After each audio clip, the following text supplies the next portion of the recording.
আসসালামু আলাইকুম স্যার, আপনার সবাই ভালো আছেন।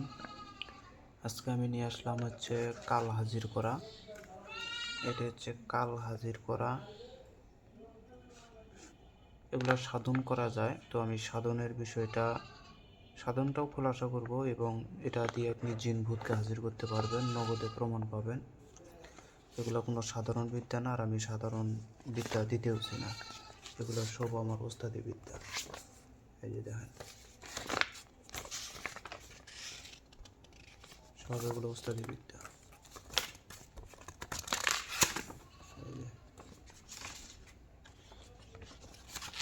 আমি এখান থেকে ডাইরেক্ট সরাসরি দিতেছি। কোন জায়গায় দেখলাম, এই যে হাজির করা।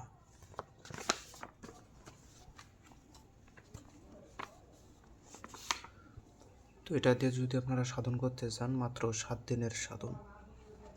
আর যদি স্বয়ং জিন ভূত কালকে বা জিন ভূতকে রোগীর শরীরে হাজির করতে চান, মাত্র 7 বার করে 7টা ফুক মেরে দেন, নগদে হাজির হবে।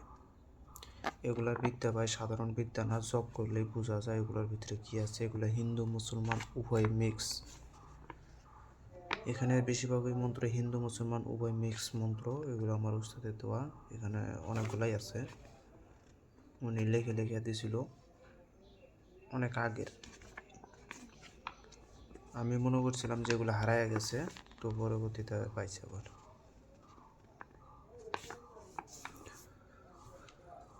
প্রথমত মন্ত্রটা শনিবার অথবা মঙ্গলবারের দিন, অমাবস্যা রাত্রেবেলা, যে কোনো দিন আপনারা এই মন্ত্রটা মুখস্থ করে নেবেন 108 বার। 108 বার মুখস্থ করে নেবেন। সামনে কিছু ভোগ রাখতে হবে, আর এটা করতে হবে শ্মশান কবরস্থান কোনো 3 মাথা ঘরের মধ্যে করা যাবে না। সামনে কিছু ভোগ রাখতে হবে, যেমন বাতাসা, দুধ, কলা, এগুলো আপনাকে দিতে হবে। যদি রোগীর শরীরে হাজির করেন তাহলে এই পদ্ধতি। আর যদি বলেন যে আমি ডাইরেক্ট সাধন করব, এখন সাধন হবে তামসিক। এটার যে সাধনের নিয়ম কারণ আমার কাছে আছে, সেটা হচ্ছে তামসিকভাবে আপনাকে জপ তপ করতে হবে। তো তামসিকভাবে যদি করেন, প্রথমে আমি নিয়মটা বলে দিই রোগীর শরীরে হাজির করার। প্রথমত কিছু ভোগ, যদি আপনি 3 মাথায় শেখেন তাহলে 3 মাথায় কিছু ভোগ দিয়ে রাখবেন। পরবর্তীতে আগরবাতি মোমবাতি জ্বালায় এই মন্ত্রটা 108 বার জপ করে নেবেন। এটা হচ্ছে আমল শেষ। পরবর্তীতে রোগীর শরীরে মাত্র 7 বার পাঠ করা মাত্রই রোগীর শরীরে কাল এসে হাজির হবে, অথবা জিন পরিতে আবদানো যেটাই থাকুক সেটা এসে হাজির হবে। তার সাথে কথাবার্তা বলে কাজ সমাধা করতে পারবেন। অনেক জিন ভূতের রোগী আছে যেগুলোর উপরে জিন ভূত এত সহজে হাজির হয় না, তারা এই মন্ত্রটা অ্যাপ্লাই করবেন। এটা হচ্ছে কাল, স্বয়ং কাল। ওই রোগী শরীরে যে দোষীটাই থাকুক সে এসে হাজির হইতে বাধ্য হয়ে যাবে। আর যদি কেউ সাধন করতে চায় তাহলে সাধনের নিয়ম কারণটা হচ্ছে অমাবস্যা রাতের ঠিক 7 দিন আগে, মনে করেন যে আপনাকে অমাবস্যা রাতটা শেষের দিন ফালাইতে হবে, অমাবস্যার আগের 7 দিন। এখানে কিন্তু কিছু বিষয় আছে। যদি আপনারা তামসিকভাবে সাধন করেন তাহলে অমাবস্যার আগের 7 দিন থেকে আপনাকে সাধন করতে হবে, অর্থাৎ অমাবস্যা রাত্রেবেলা যেন 7 দিন পূর্ণ হয়। আর যদি কোন যে আমি সামসিকভাবে নেব, ক্ষতির দিক যাতে না থাকে, তাহলে আপনারা পূর্ণিমা যেদিন মনে করেন চাঁদ উদিত হয়েছে সেদিন থেকে শুরু করবেন। পূর্ণিমার আগের 7 দিন থেকে শুরু করে পূর্ণিমা যেদিন হবে সেই দিন আপনার শেষ সাধনটা।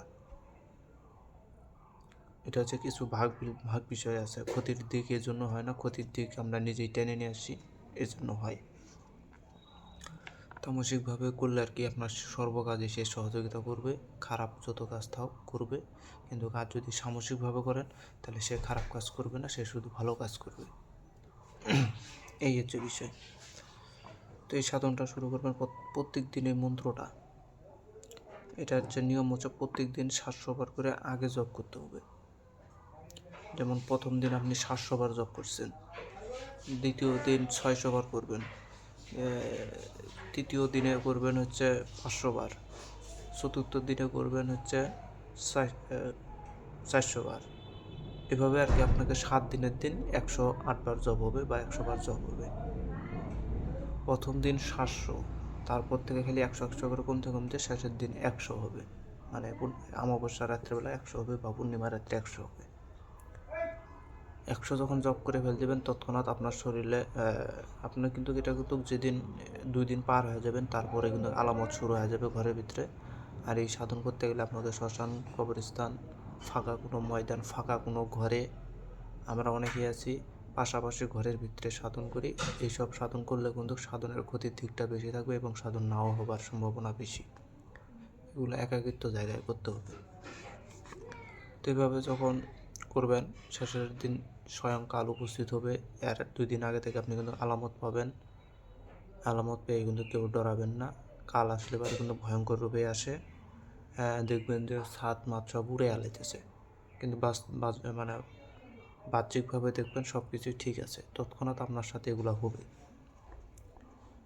সে আইসা আপনার কাছে এগুলোর ভিতরে অনেক নিয়মকানুন আছে, যেমন ধরেন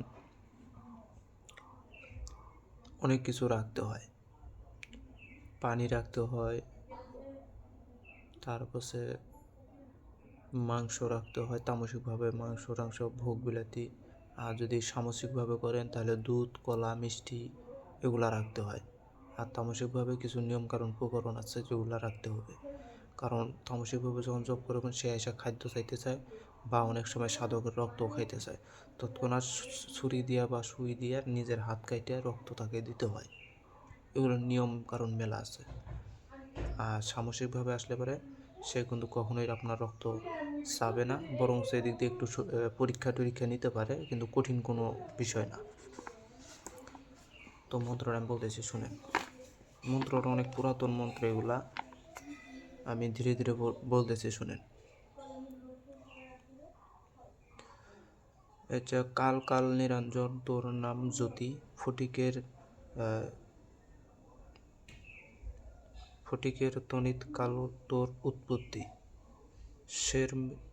শের মেহের কাল তোর নাম নিরঞ্জন, ভিতরে আসিয়া কাল বাহিরেও নিকল অমুকের। অনেক ভিতরে এখানে বলতেছে অনেক পুরাতন মন্ত্র জপ নাই, সেজন্য ওগুলো বলতে পারতেছি না, আর উস্তাদের লেখা আমার পক্ষে ধরা একটু কঠিন হয়ে যায়।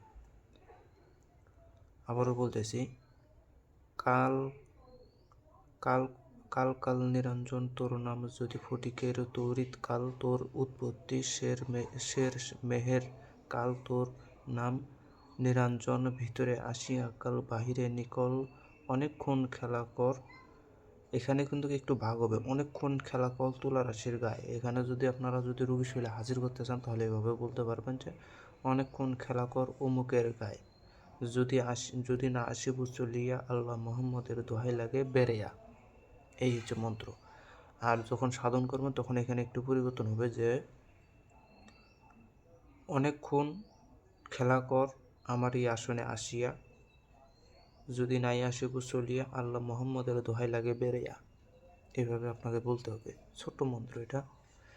কাল কাল নিরঞ্জন তোর নাম জ্যোতি, ফটিকের তরিত কাল তোর উৎপত্তি, শের মেহের কাল তোর নাম তোর নাম নিরঞ্জনের ভিতরে তোর নাম নিরঞ্জন, ভিতরে আসিয়া কাল বাহিরে নিকল অনেকক্ষণ খেলা কর আমার এই আসনে আসিয়া, আমার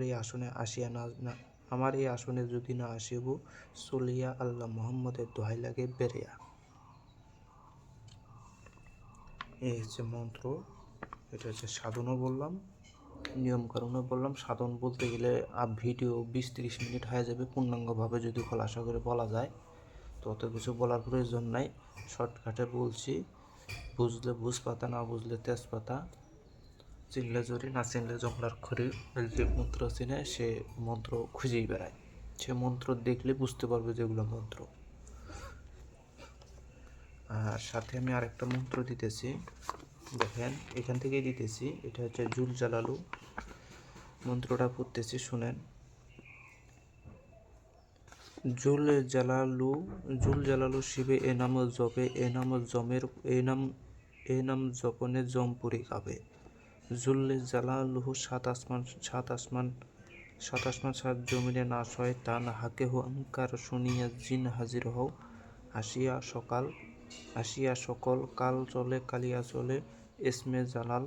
এই দৈত্য মানে এখানে রোগীর বিষয় বলতে হবে যে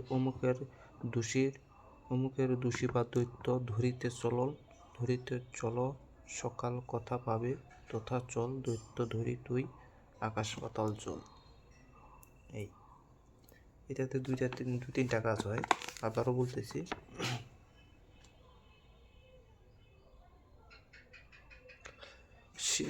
জুল জালালু শিবে এ নাম জপে এ নাম জমের এ নাম জপনে জমপুরি কাপে। কুল জুল্লে জালালুহু সাত আসমান সাত জমিন নাশ হয় টান হাকে হুঙ্কার শুনিয়া জিন হাজির হও। আসিয়া সকল কাল চলে কালিয়া চলে এসমে জালাল। এই দৈত্য ধরিতে চলো সকাল কথা পাবে তথা চল দৈত্য ধরি তুই আকাশ পাতাল চল। এটা কিন্তু এক, চালানকে যে প্রয়োগ করা যাবে 2, রোগীর শরীর থেকে বের করে দেওয়া যাবে 3, এটা দিয়ে আবার হাজির করা যাবে 4। এটা মেলা কাজে যায় এই মন্ত্রটা দিয়ে। অনেক সময় আমরা অনেক কাজ করি, চালান দিতে গেলে তখন আপনারা চালানটা এভাবে দিতে পারেন। মন্ত্র মানে আপনার কার্যকলাপ শেষে এই মন্ত্রটা 7 দফা পাঠ করে পানি ছিটা দিবেন সমস্ত জিনিসের উপরে, তাহলে ওই চালানটা স্বয়ং চলে যাবে। মানে চালানের কাজ করতে গেলে দ্রুত রেজাল্ট আনার জন্য করে এগুলো প্রয়োগ করতে হয়। হিন্দু মুসলমান উভয় মিক্স এগুলো মন্ত্র। তো ভিডিওটা ভালো লাগলে লাইক করে শেয়ার করবেন। এরকম মন্ত্র আরও বহুত আছে এখানে, কিন্তু এগুলো আমি মাঝখানে হারাইয়া লাইছিলাম, আমি তো অনেক পাই নাই পরে মনে করছি এগুলো হারাইয়া গেছে। এই দেখেন, এটা হচ্ছে হায়দারি হাত, এটা হচ্ছে সুলেমানের হায়দারি হাত। দেবদেবতাদের সাথে কন্ট্রোল করা, দেবদেবতারকে ওগুলোর সাথে খেলা করার বিষয় ওখানে লেখা আছে। তো ভিডিওটা ভালো লাগলে লাইক কমেন্ট শেয়ার করে পাশে থাকবেন। ধন্যবাদ।